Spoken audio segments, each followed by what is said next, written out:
사랑하는 여러분, 옛날 르네상스 시대에 이탈리아의 대문호인 단테가 쓴 신곡이라는 책에 대해 들어보셨을 겁니다. 아주 클래식한 지옥 간증, 천국 간증이기도 해요. 그런데 그 책에 보면은 단테가 지옥 구경을 마친 후에 가는 곳이 천국이 아니라 중간에 한 곳을 더 거쳐갑니다. 바로 연옥이라는 곳입니다. 로마 카톨릭의 교리에 기초한 이 연옥은 천국과 지옥 사이의 중간 연계입니다. 천국에 들어가기에는 좀 덜 거룩해. 지옥에 보내려니까 이게 예수님을 믿는 자이기 때문에 해당이 되지 않는 좀 아리까리한 자들이 일정 기간 동안 죄 씻음 받고 천국으로 가기 위한 준비를 하는 곳인데, 이게 말은 참 멋진데 이게 또 하나의 지옥입니다. 연옥할 때 옥자는 지옥할 때 옥자고, 이 연자는 연단할 때 연자예요. 불로 찢고 달군다는 의미. 지옥과 다름없이 불로 형벌을 받는데 다만 기간이 정해져 있다는 것만 다를 뿐이에요. 죽어서 냉큼 천국에 갈 만큼 정결하고 거룩한 사람이 어디 있겠냐 싶은 것은 당대 사람들도 마찬가지였나 봐요. 대부분의 중세인들은 먼저 소천한 가족 친지들은 연옥에서 고통당한다고 믿었습니다. 신부들은 그런 신자들에게 헌금 액수에 따라, 노력 봉사에 따라, 드리는 정성과 미사에 따라 연옥에서의 고통이 빨리 끝나 천국으로 인도될 수 있다고 속였습니다. 신자들은 뼈 빠지게 바치고 일을 하고 미사를 올리고 심지어 면죄부를 구입해야 했습니다.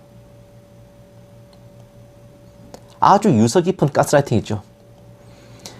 신학이 제대로 자리 잡히지 않았던 시절에 로마 카톨릭은 예수님 이전에 죽은 영혼들은 지옥의 초입부인 림보라는 곳에 머문다고 주장했고, 이런 주장들이 일부 이단적인 개신교 교파에도 도입되어서 천국 가기에는 덜 거룩하고 지옥 가기에는 껄끄러운 아리까리한 영혼들을 위한 연단장, 중간 연계, 죄 많은 영혼을 씻어 천국 갈 준비를 시키는 심판대가 있다는 궤변 요설들을 만들어내기도 했습니다.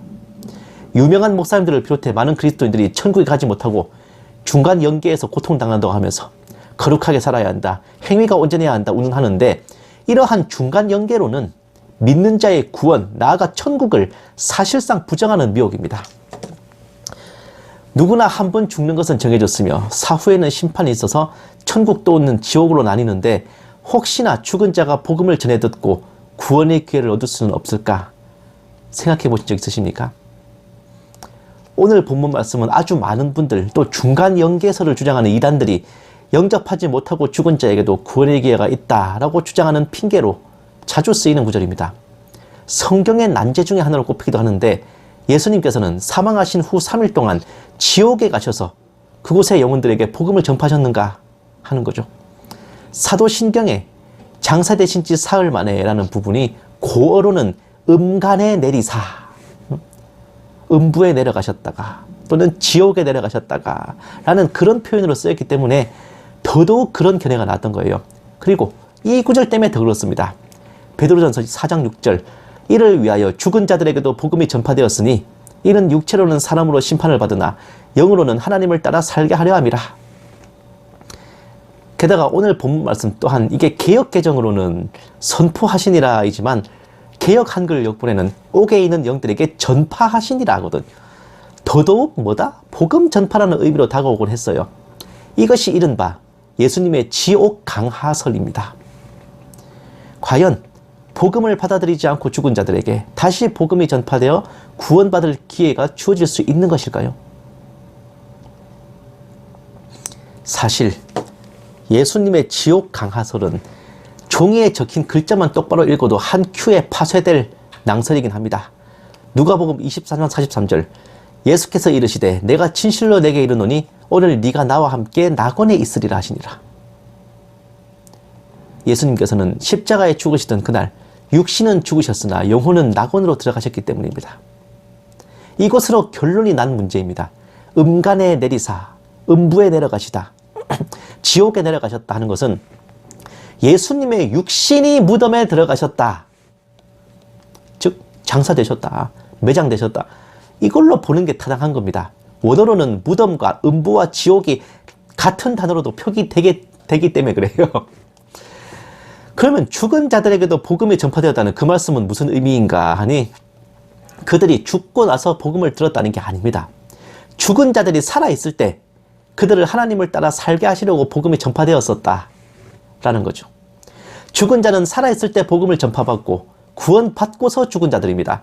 육체는 죄의 삭스로 인해 죽었지만 영혼은 하나님과 함께 영원히 살게 된다는 의미입니다. 자, 다시. 지금 죽어있는 자들도 육신은 죽었어도 영은 하나님과 함께 천국에서 살고 있다. 바로 그 의미예요. 구원의 기회는 살아생전의 끝이지 죽을 때까지 복음을 거부한 자들은 구원받을 예정도 택하심도 없는 자들입니다. 그런 자들에게 두 번째 기회 따위 애초에 없습니다.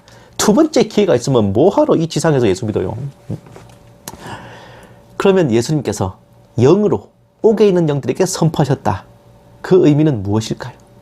옥이란 말 그대로 감옥, 지옥을 의미합니다. 킹제임스 역본에는 감옥에 있는 영들에게 이렇게 되어 있거든요. 그 영들은 노아 시대의 그 불신자들입니다. 예수님의 육신은 무덤에 계셨으나 예수님의 영은 낙원에 계시는 동안 옥에 있는 영들을 향해 믿는 자의 승리와 불신한 자들의 영원한 심판을 선포하신 겁니다. 확인 사살. 그때 너희들이 안 믿고 방주 만드는 노아를 비웃었지? 어떠냐? 나는 부활했고 나를 따르는 자들은 승리할 것이다. 그리고 너희는 그때도 지금도 앞으로도 영원히 심판받을 것이다. 대략 이런 메시지가 아니었을까요? 예수님께서는 낙원에 계셨다면서요? 라고 하시겠지만 주님의 영은 시공을 초월할 뿐 아니라 부자와 나사로 예화에서 보듯이 이때의 낙원은 지옥과 바로 옆에 있었습니다. 서로 바라볼 수 있었거든요. 충분히 낙원에서 옥에 있는 영들을 향해 선포하셨을 겁니다. 지옥 옆에 있던 낙원이 천국 하늘로 옮겨간 것은 예수님께서 아마 부활 승천하실 때 사로잡힌 자들을 사로잡아 올리시고 라는 그 말씀으로 아마 성취된 게 아닐까 싶은 생각을 좀 해봐요.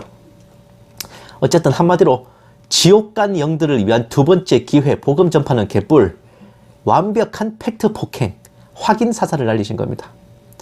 본문 말씀이 명시하듯 노아의 때에 하나님께 불순종하다 멸망한 자들은 지옥에 떨어졌고 방주에서 물로 말미암아 구원을 얻은 자는 8명이었습니다. 외면적으로는 홍수, 물이었지만 영적으로는 부활하신 예수님을 영접하는 세례, 우리 영혼을 구원으로 이끈 증표, 그것입니다. 저는 여기에서 엄청 오싹한 걸 발견했거든요. 노아의 가족이 하나님께 택하심을 받았고 방주 안에 거하며 홍수를 통해 구원받았는데 방주에 부름받지 못한, 택감을 받지 못한 나머지 인류는 하나님께서 모조리 심판하셨습니다. 그 방주 만드는 부분, 그 창세기를 읽어보시면은요, 그냥 노아 가족들만 구하시려고 방주를 만들게 하신 겁니다. 나머지 사람들을 방주에 태워라. 야, 너 방주에 탈래 안 탈래? 이런 선택권을 안 주셨어요. 그냥 노아 가족만 구하시려고 방주를 만드신 겁니다. 딱히 느낌은 덜 오실 수도 있지만 이 당시 세계 인구는 못해도 최소 10억 이상, 최대 100억 상당입니다. 현재 인구를 능가하는 어마어마한 규모예요. 택함받은 단 8명 빼고는 아낌없이 갈아버리신 겁니다. 칼빈주의와 대치되는 알미니안주의의 대표자인 요한 웨슬리는 하나님께서 임의로 절대다수의 인간들을 구원받지 못하도록 내버리신다는 것을 격렬하게 반대했는데 택하신 자를 건지시는 사랑의 하나님과 함께 택한 백성 외에는 싹 쓸어버리시는 공의의 하나님을 보지 못한 겁니다. 소돔과 고모라에 많은 인구가 있었어도 롯의 식구 외에는 다 태워버리셨어요. 그들에게 뭐 선택권을 주신 게 아닙니다. 그 노아 시대 사람들에게도 방주에 탈래 말래 선택권을 주신 게 아니었어.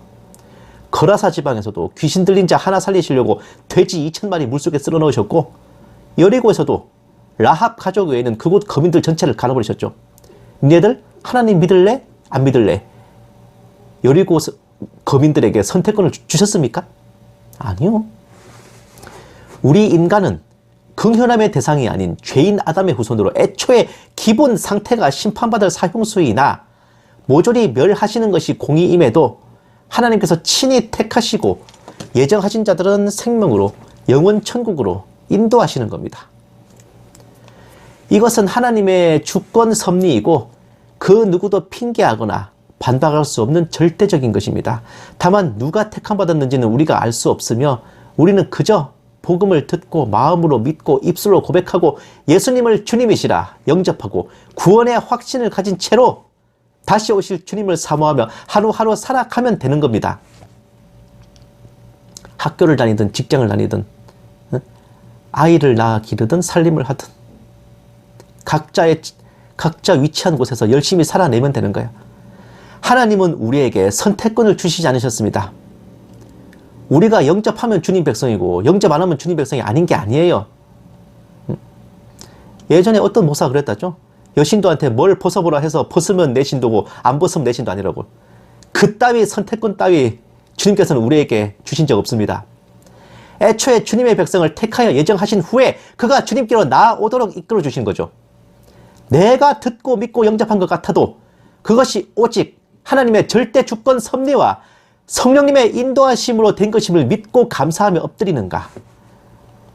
그리고 오늘 나의 구원이 삼위 하나님께서 천지를 창조하시기 전에 이미 설계하신 계획대로 이루어진 것임을 믿고 찬양하는가. 내가 지금 당장은 예수님을 영접하기는 좀 힘들지만은 믿고 싶어요, 주님. 나한테도 믿음 주십시오. 저도 예수님을 믿고 싶습니다. 그런 고백, 그런 마음이 나온다면은 그것이 성령님의 역사하심이 아니고서 어찌 가능하겠습니까? 수십억 인류 중에 택함받았던 노아 가족처럼 수십억 인류 가운데 우리를 택하여 주신 하나님의 크고 놀라우신 사랑과 은혜에 한없이 경배하며 아버지 안에 한 가족 되셔야죠. 주님 다시 오실 그날까지 기쁨과 행복함만이 가득하시기를 주님의 이름으로 축원합니다.